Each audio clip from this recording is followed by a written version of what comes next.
disertantes a la doctora Yati Jiménez Castillo, hematoncóloga pediatra, que trabajó en la clínica Porto Azul, trabaja en la clínica Bonadona Prevenir de Barranquilla y hizo un fellow en neurooncología.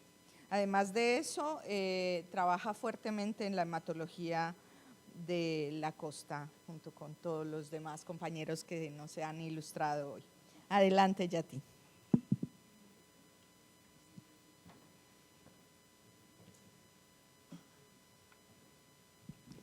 Bueno, muy buenos días.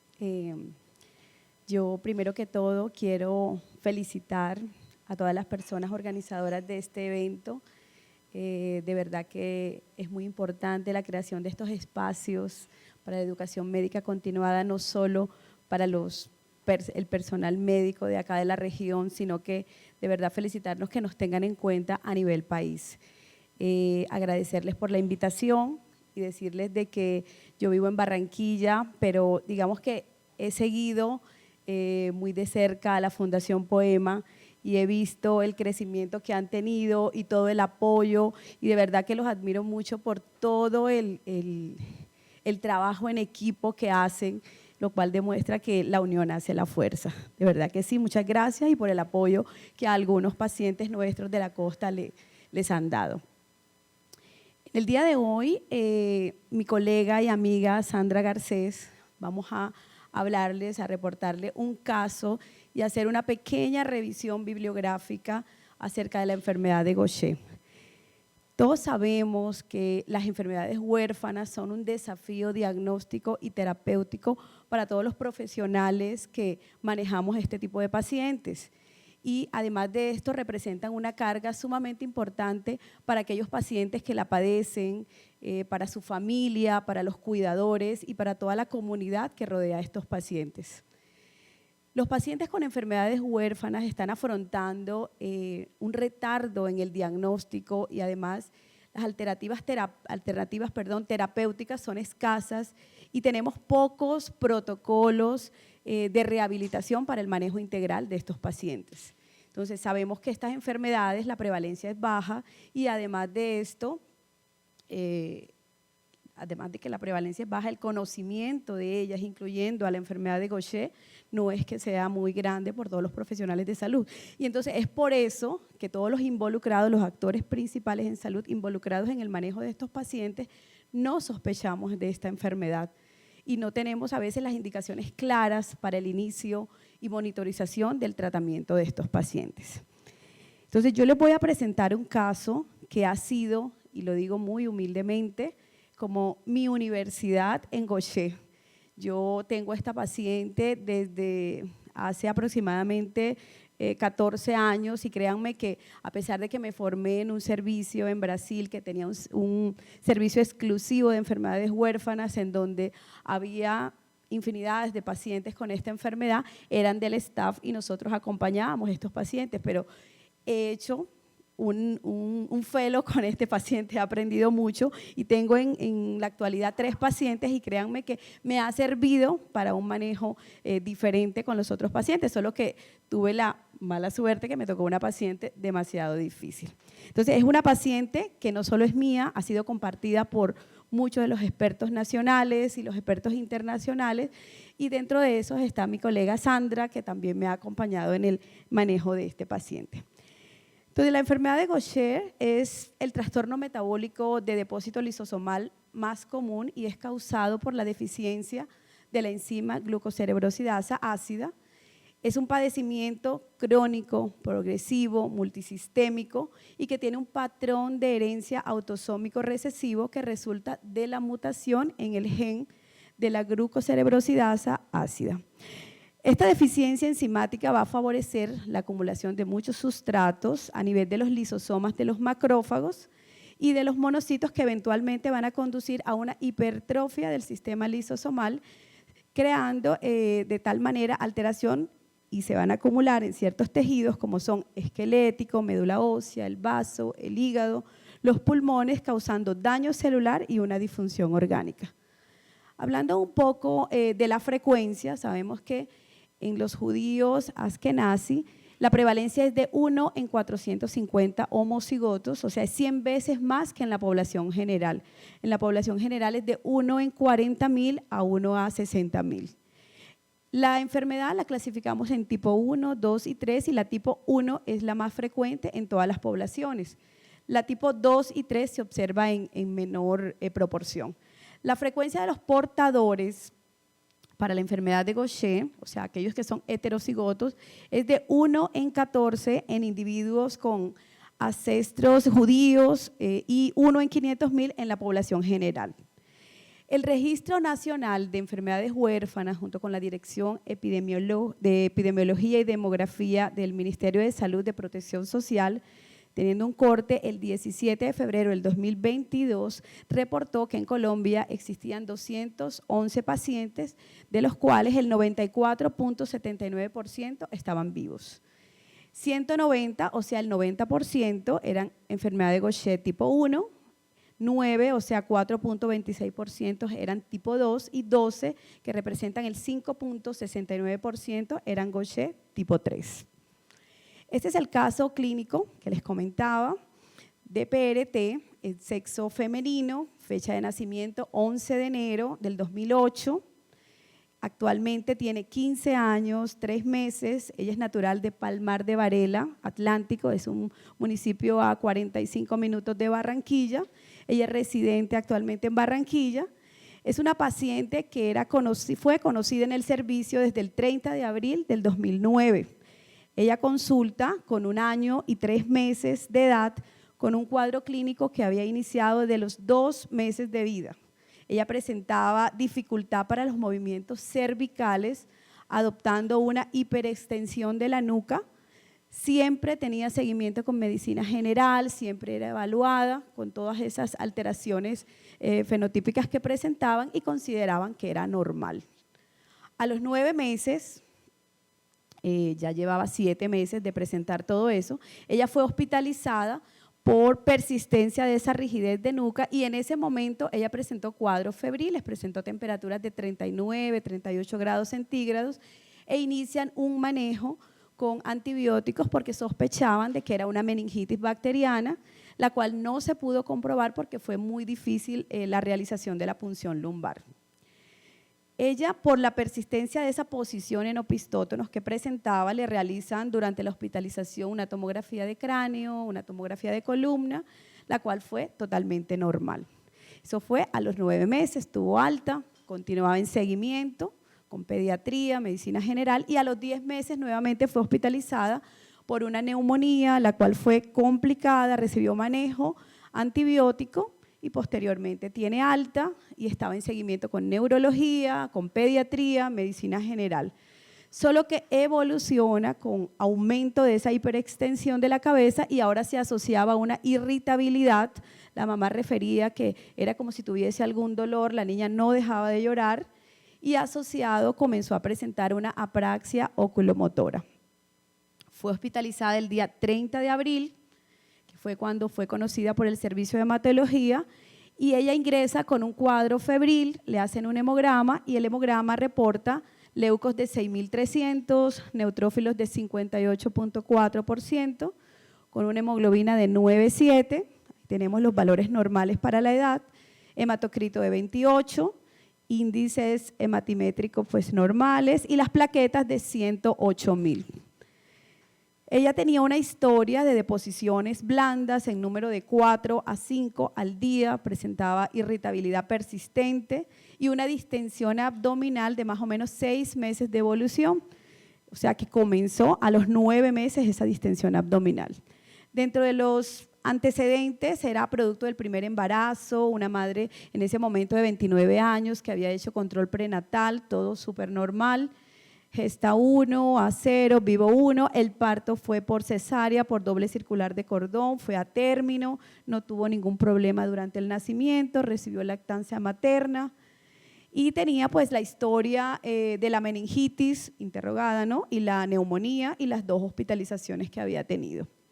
Tuvo un desarrollo neuropsicomotor, digamos que normal hasta los 2 meses y de ahí en adelante fue que comenzó a no sostener bien la cabeza, retardo en el desarrollo psicomotor.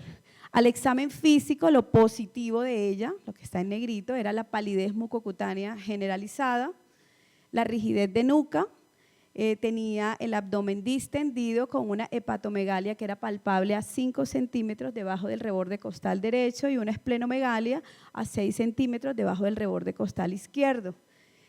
La menor se mantenía en posición opistótono, irritable, era difícil de calmar, con la apraxia oculomotora y una rigidez generalizada.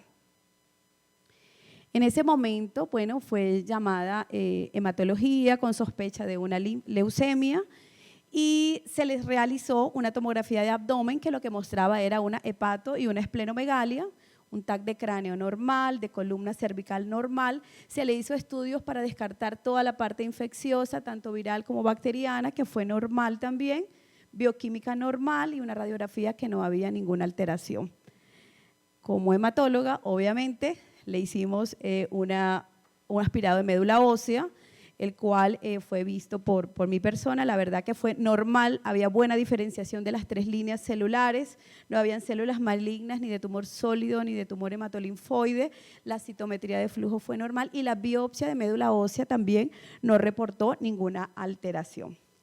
Entonces, en este momento nos hacemos la pregunta de que ¿cuándo sospechamos en un paciente que se le ha hecho todo el panel infeccioso, se ha descartado toda la parte inflamatoria, cuándo sospechamos de una enfermedad de Gaucher? Sospechamos de una enfermedad de Gaucher tipo 1 cuando estamos frente a una esplenomegalia no explicable o tenemos trombocitopenia y o trombocitopenia con algunos de estos síntomas como son anemia sin causa clara, un paciente con dolor óseo, necrosis avascular o crisis ósea, un paciente que tiene una hepatomegalia no clara o una gammapatía monoclonal o policlonal no explicable, y esto más que todo en los adultos. Entonces sospechamos siempre y cuando hayamos descartado malignidad, autoinmunidad, inflamación crónica y toda la parte infecciosa. Y tipo 2 o 3, cuando estamos frente a una esplenomegalia y o trombocitopenia. 2, algunos de los siguientes síntomas como son hepatomegalia o dolor óseo. Y 3, síntomas neurológicos como son rigidez o espasticidad con parálisis oculomotora o estrabismo sin signos vulvares, eso en el caso del tipo 2. Y en el caso del tipo 3, una oftalmoplegia horizontal, ataxia cerebelar y una espasticidad.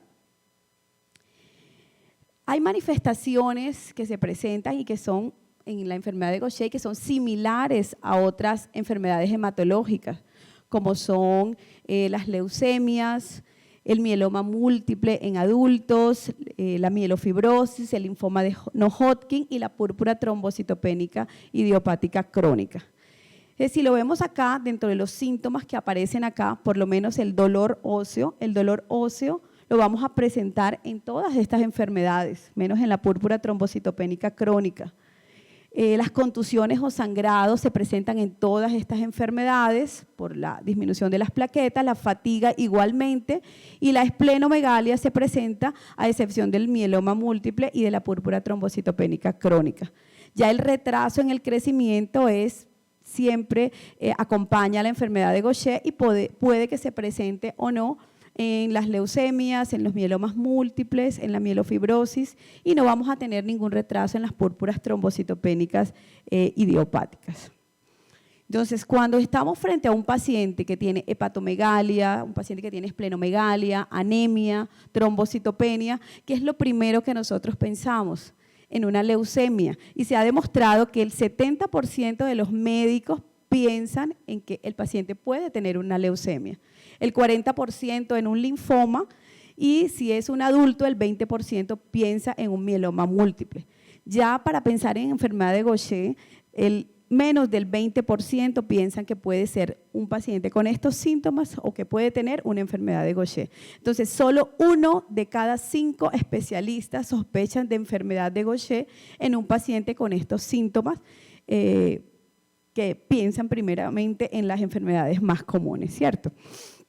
Entonces, continuando con nuestro caso clínico, a la paciente se le realizaron estudios por la sospecha de que podría ser una enfermedad de Gaucher, una beta-glucosidasa en papel filtro, la cual fue anormal, una quitotriosidasa que estaba en 2.998, la beta-glucosidasa en leucocitos que estaba en 0.32 y el análisis molecular de la mutación, el gen de la GBA1 que se identificó una mutación de la L444P homocigoto. Se hizo el gen de la quitotriosidasa que no se identificó la mutación de la 24PB. A la paciente se le hizo electrocardiograma, ecocardiograma, que fue normal, radiografía de fémur y resonancia magnética de fémur, que fue normal. Ahí, como ya sabíamos que era un Gaucher, empezamos a evaluar la parte hepática y la parte esplénica con resonancias magnéticas volumétricas y tenía un volumen hepático de 4.015, elevadísimo, y esplénica de 2.570.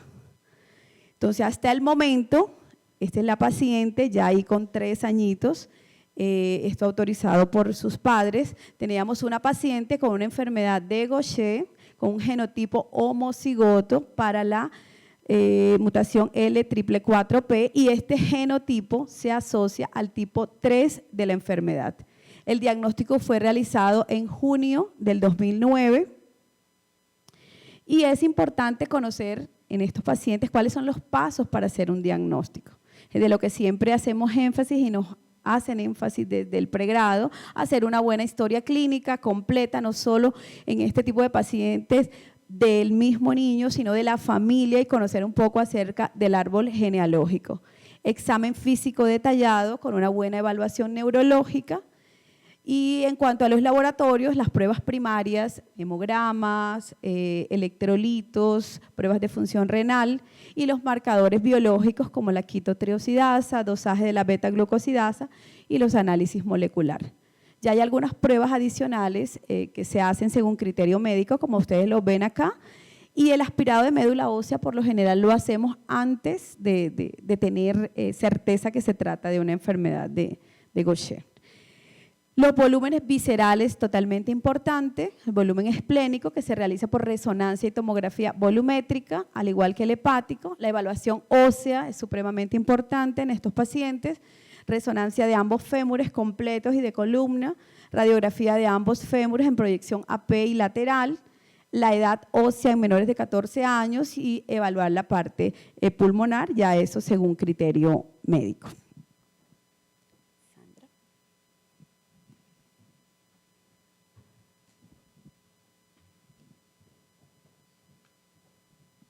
Muchas gracias, doctora Yati, por su excelente intervención. A continuación tenemos a la doctora Sandra Garcés. Ella es oncohematóloga pediatra egresada de la Universidad Nacional de Colombia, máster en epidemiología y trabaja en la Fundación Cardioinfantil de Bogotá. Bienvenida, doctora. Gracias. Bueno, buenos días para todos. Vamos a continuar con el caso de nuestra paciente, que es un caso, digamos que especial. No vemos nosotros muchos Gaucher tipo 3, yo creo que la mayoría estamos acostumbrados, los que hemos visto enfermedades de Gaucher al tipo 1, entonces esta es un caso que es muy enriquecedor y nos aporta muchas cosas para cuando veamos estos pacientes. Los pacientes con enfermedad de Gaucher tipo 2 sí son muy raros, la mayoría fallecen durante los primeros años de vida. Y digamos que los tratamientos que tenemos en el momento no nos sirven mucho para esta clase de pacientes. Bueno, cuando nosotros tenemos, como decía la doctora, un paciente que sospechamos una enfermedad de Gaucher, usualmente ya tenemos todos los otros exámenes, las resonancias, el hemograma, hemos medido el vaso, hemos medido el hígado, hemos descartado todas las otras patologías que son en las que primero siempre pensamos cuando nos enfrentamos a estos pacientes, pero si tenemos la sospecha, tenemos que confirmar el diagnóstico de la enfermedad de Gaucher. Medimos una beta-glucosidasa que se debe siempre realizar en leucocitos o en fibroblastos. La tenemos que realizar el estudio genético para ver qué alteración del gen GB1 podemos tener. Hay más de 400 variaciones, entonces es una gran gama de variaciones genéticas. En algunas ocasiones encontramos pacientes donde nos reportan que es la primera vez que se ve esa mutación. Recordemos que este gen se encuentra en el cromosoma 1. y tenemos que hacer otros marcadores y que nos van a ayudar para hacer seguimiento. A diferencia de otros reemplazos con medicamentos o terapias, nosotros no vamos a medir la enzima para ver si nuestro paciente está bien y si estamos obteniendo los resultados en el tratamiento, como si lo hacemos en otras enfermedades. Entonces nosotros tenemos unos marcadores que se han modificado o han variado un poco a lo largo del tiempo. Siempre antes hacíamos quitotriasa, la quitotriasa tiene más de 1000 veces aumentada en los pacientes con enfermedad de Gaucher. Este marcador tiene una alta sensibilidad, o sea, nos serviría algo de tamizaje, pero no tiene una muy buena especificidad. La sensibilidad es más o menos de un 90%, pero la especificidad es del 80 al 84%. Muchos pacientes entonces van a poder tener quitotriasa elevada sin que tengan esta patología. Entonces ahí entran desde todas las patologías inflamatorias, algunas infecciosas, síndrome de Alagille, Niemann-Pick, pacientes con mieloma múltiple. Es muy difícil de pronto llegar a hacer seguimiento. Cuando medimos quitotriasa y nos sale normal, porque usualmente en los pacientes como es tan sensible tiene que estar elevada, siempre tenemos que pensar que este paciente tenga una alteración. Hay una alteración que es la duplicación de 24 bases en este gen que hace que los pacientes la tengan normales. Entonces, cuando yo tengo un paciente con un Gaucher que tiene esto normal, puedo hacer esta duplicación, hasta el 6% de la población la puede tener y esos pacientes nunca van a tener quitotriasas elevadas. Otro marcador es el ligando 18. Esta es una quimoquina que puede estar 10 a 50 veces aumentada en los macrófagos de la enfermedad de Gaucher. Tampoco es muy sensible y específica, más o menos 76 de sensibilidad y 79 de especificidad. No es muy utilizada porque tampoco es muy sensible ni específica y se aumentan otras patologías. La glicosilesfingosina, lo que conocemos como liso-GB1, recuerden que cuando nosotros tenemos la glucoceramida, esta se debe por la enzima, termina en glucosa y ceramida. Cuando nosotros no tenemos la enzima, esto se va a depositar y la glicosilesfingosina se va a depositar. Tiene una especificidad y una sensibilidad del 100%, entonces casi que es una prueba muy fidedigna para hacer seguimiento en estos pacientes, no para diagnóstico. La hacemos al diagnóstico, pero para poder hacer seguimiento y tiene mucha correlación con la mejoría clínica de los pacientes. A medida que los valores disminuyen, tiene que estar, disminuyen las visceromegalias, aumenta el conteo plaquetario. Entonces, es una prueba que nos ayuda mucho. Previamente, muchos medíamos enzima convertidora de angiotensina, pero la verdad no es muy poco específica, entonces no está usando. Y el tartrato resistente a la fosfatasa ácida es una que se ha mencionado en algunos artículos, pero la verdad no se usa. Algunas veces hacíamos como fosfatasa ácida para ver si eso nos podía dar como una similitud al hacer este marcador, pero la verdad no se utiliza ni está recomendada. Entonces ya quedamos que la liso-GB1 debe ser la que nosotros debemos tener como marcador en nuestros pacientes. Bueno, volviendo al caso de la paciente, nosotros ya con el diagnóstico de la enfermedad de Gaucher se le inició reemplazo enzimático. Esta niña tenía 1 año y 5 meses. Se le inició a 60 unidades por kilo de imiglucerasa. Nos llamó mucho la atención que la paciente tuvo una mejoría neurológica. Usualmente los pacientes, esta enzima no penetra casi barrera hematoencefálica y no vemos mejorías neurológicas en los pacientes, pero esta niña tuvo mejoría, disminuyó la rigidez, mejoró la postura, disminuyó esa apraxia oculomotora, aunque nunca desapareció, pero sí disminuyó. Fue una paciente que llegó a inclusive en algún momento poder estar escolarizada, a mantener una conversación, de todas maneras a veces aumentaba un polígono de sustentación un poco, pero era una paciente que tenía una calidad de vida aceptable para la patología que teníamos. Se disminuyeron obviamente las visceromegalias, tuvimos una recuperación de la hemoglobina, más o menos al año, muy rápido tuvimos una normalización de la hemoglobina, la trombocitopenia que el valor mínimo fue 90.000, al año y medio ya estaba resuelta, a los 2 años la pato y la esplenomegalia se habían resuelto.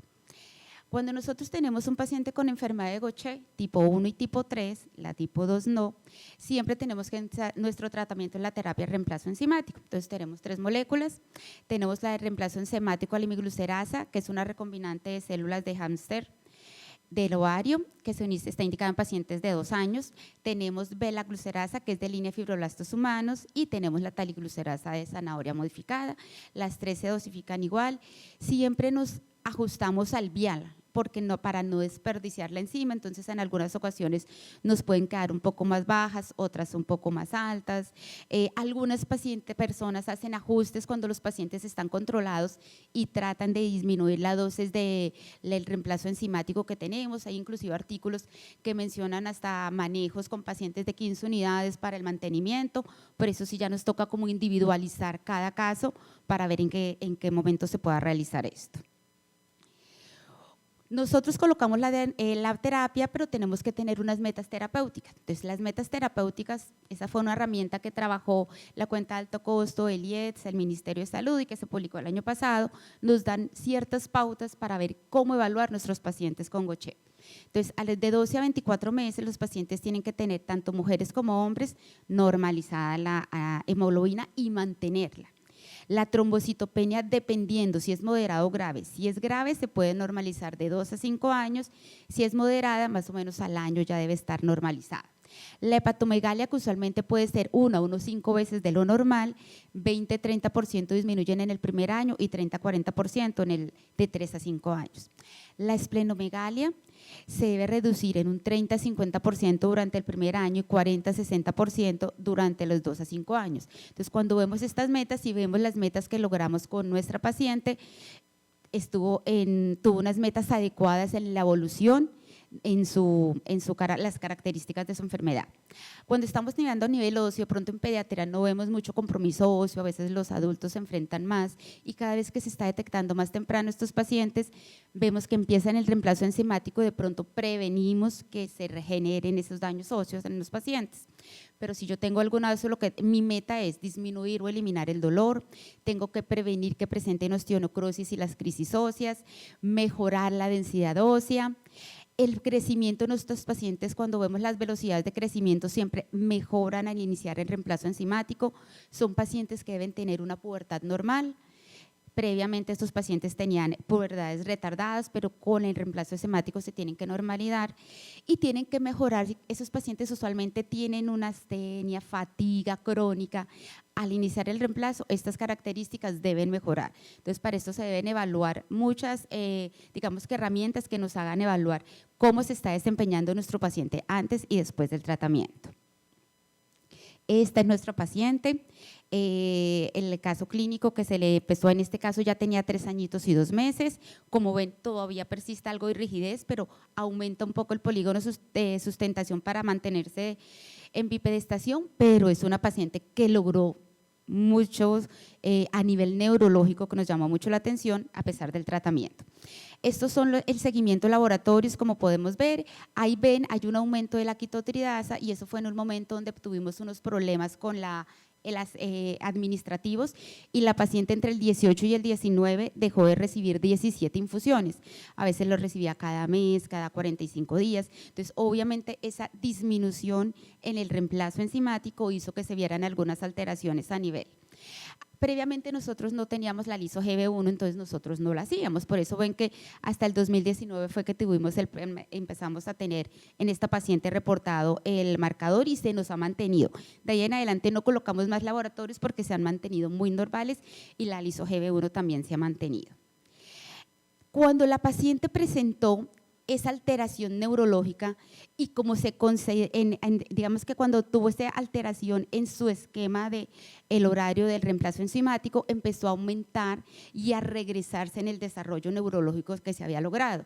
Entonces, pensamos que de pronto podía llegar a ser por el reemplazo enzimático que se le había dejado, pero entonces se comentó con varios expertos, pero no, era que es la evolución normal de la enfermedad desde el punto de vista neurológico. Entonces, coincidió que fue cuando tuvo la alteración en el reemplazo enzimático que aumentaron los signos neurológicos o ese retroceso, pero fue más como la evolución de la enfermedad, no estaba relacionado con el reemplazo enzimático. La paciente aumentó más polígono de sustentación hasta que en este momento ya no puede tener bipedestación, disminuyó el lenguaje, en este momento ya no mantiene una conversación, a veces tiene apraxia oculomotora, aumentó, pero todo esto es más la evolución de la patología que por el retiro, solo que coincidió que fue en ese momento que se presentó. Se volvieron a hacer las imágenes a nivel de vaso, hígado, no han empeorado, los cuadros hemáticos han estado estables, empezó a hacer como una cifosis a nivel torácico, cervical, se le hicieron unas resonancias que salieron normales, entonces se consideró que es más el retroceso y más la evolución desde el punto de vista neurológico. Recordemos que la enzima no trata tanto esos síntomas neurológicos que relacionado con el reemplazo enzimático. Esta es nuestra paciente, como ven, tiene ya algo de cifosis, en este momento ya no mantiene bipedestación. Y entonces debemos que esta paciente en este momento todavía está obviamente con las otras características de la enfermedad, se ha mantenido el reemplazo, la paciente desde el otro punto de vista sigue bien, solo que la evolución neurológica pues es la que esperar. Entonces, como conclusiones tenemos que la enfermedad de Gaucher es una enfermedad que tenemos que descartar en edades tempranas de la vida. Entre más temprano nosotros podamos empezar el tratamiento, mejor va a ser la evolución de nuestros pacientes. Y sobre todo si se trata de una enfermedad tipo 1, donde la evolución es mucho mejor, en el tipo 3 es por la alteración neurológica, va a ser mejor. Entonces pensemos en esta paciente, no va a ser de pronto lo primero que pensamos, pero tengámoslo en la mente. Y siempre si lo sospechamos y vemos que cabe dentro de un diagnóstico en nuestros pacientes, hagámoslo, porque mire que vamos a poder cambiar la evolución de esa enfermedad, vamos a cambiar la calidad de vida de nuestros pacientes y queremos que se lleven ese mensaje. Y les vamos a dejar, Nicolás Maquiavelo estaba en el Renacimiento, es un escritor, es un politólogo, y él nos dejaba esta reflexión para que la tengamos en la mente. Al principio la enfermedad es fácil de curar, pero difícil de reconocer. Si pasa el tiempo y no se le ha detectado ni tratado adecuadamente, la misma se torna fácil de diagnosticar y difícil de curar. Finalmente, la enfermedad se vuelve incurable. Muchas gracias. Fantástico, Sandrita. Y ese final me pareció fantástico porque se aplica exactamente a este tipo de casos. Los únicos comentarios que yo tendría que hacer y que quiero recalcar, como dijo Sandrita, es importantísimo el tema de la medición del liso-GB1 al diagnóstico. Como vieron, es directamente relacionada. Si tú no tienes liso positiva, no tienes Gaucher, porque los estudios han demostrado que la brecha entre el paciente normal y el paciente con liso-GB1, el paciente con Gaucher, la liso-GB1 es totalmente diferente, o sea, no se cruzan. Eso es muy importante tenerlo en cuenta porque nos ayuda en la confirmación. Estar muy atentos a la médula ósea, hay que revisarla nosotros mismos. Muchos de los casos que yo he recibido vienen diagnosticados negativos por el patólogo porque no lo esperaban y entonces cuando uno les pide revisarlos se encuentran. La otra cosa que con respecto al diagnóstico, con respecto al tratamiento, efectivamente esta niña, los tipo 3 responden la parte que corresponde a la deficiencia enzimática con sus visceromegalias, pero las enzimas no atraviesan barrera, por eso tienen el problema de la progresión en el cuadro neurológico y va a ser lo que deteriore severamente a la paciente. Esta manifestación desde la clínica que tienen los niños tipo 3 con el tiempo, que es esa deformidad ósea que tienen en la espalda, la vimos en un foco que hay específicamente en la costa. Se hizo un estudio grande y la mayor parte de los pacientes tipo 3 que se diagnosticaron gracias al advenimiento de las pruebas genéticas, que también son vitales. Si ustedes tenemos apoyo de la industria para hacer la genética, no se nos pueden quedar, nos orientan a qué podemos esperar y a mutaciones nuevas que están siendo relacionadas muy fuertemente con otras variantes de la enfermedad de Gaucher. La L4P por excelencia está relacionada con el tipo 3 y entonces eso ayuda desde el diagnóstico inclusive.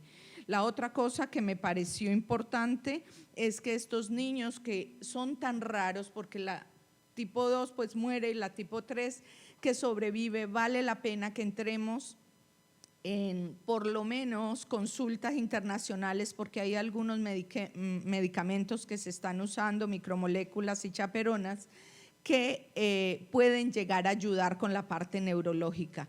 Hay alguno de los que yo conozco que disponemos acá en el medio y que podría sería en un protocolo de investigación, pero no importa, podemos hacer el contacto y ver la posibilidad de que reciba este medicamento y ver si logramos algo desde el punto de vista neurológico.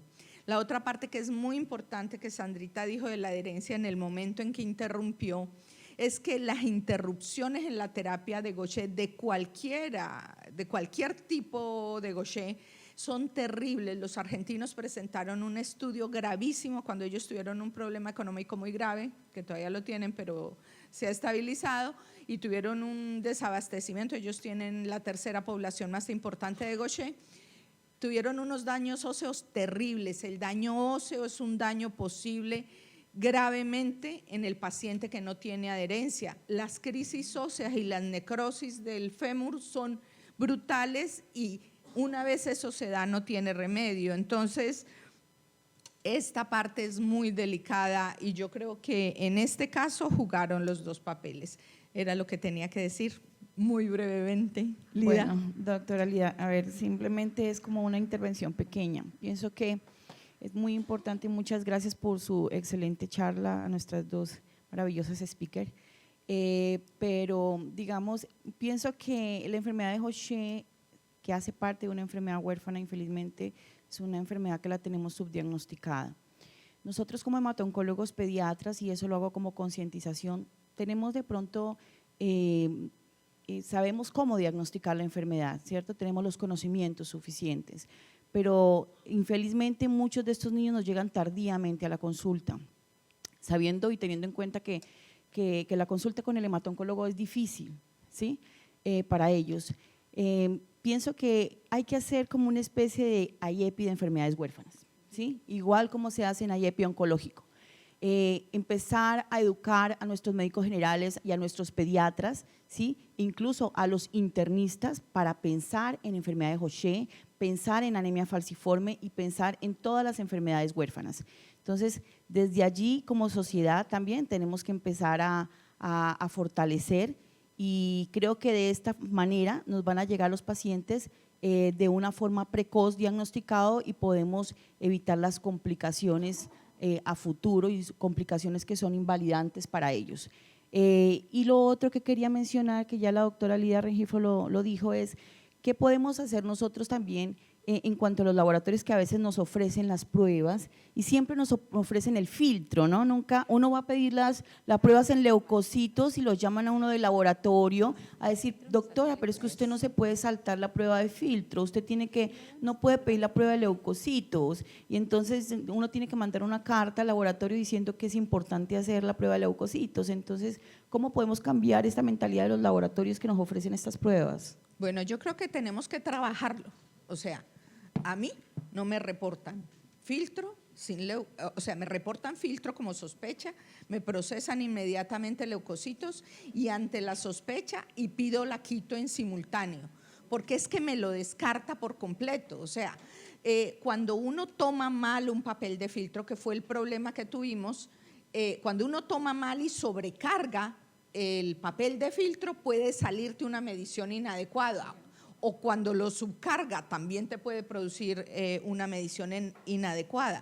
Por eso hay que hacer la otra, pero el liso te da brutal, no un poquito, brutal. Entonces es necesario pedir. Bueno, ¿tenemos alguna pregunta? Porque estamos a 2 segundos de tener que empezar con la conferencia online y tengo a Chuchito haciéndome ojos.